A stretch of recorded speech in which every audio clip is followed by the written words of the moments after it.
İçirəm yenə də qəmim yerində, dərd çəkmərəm demişdim.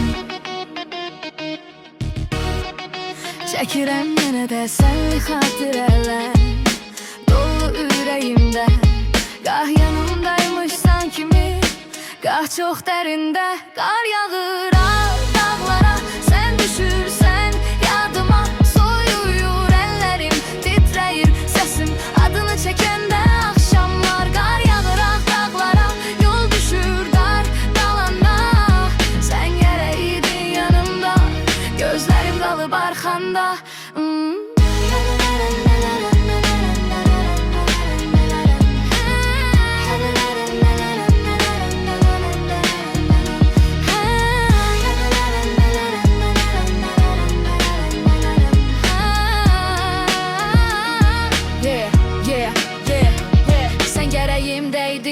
Sözümdə, nəfəsimdə, çıxıb getmişsən uzaqlara, qalıb boş otaqlar içində.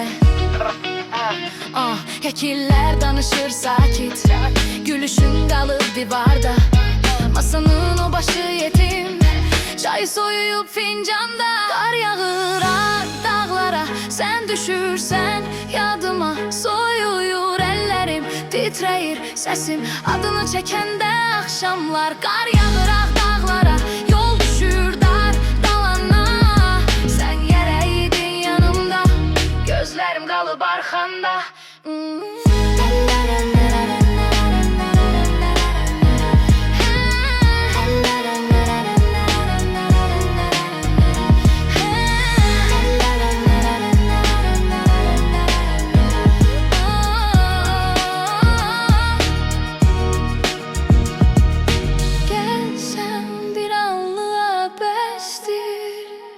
Bu yükü tək daşımaq çətindir,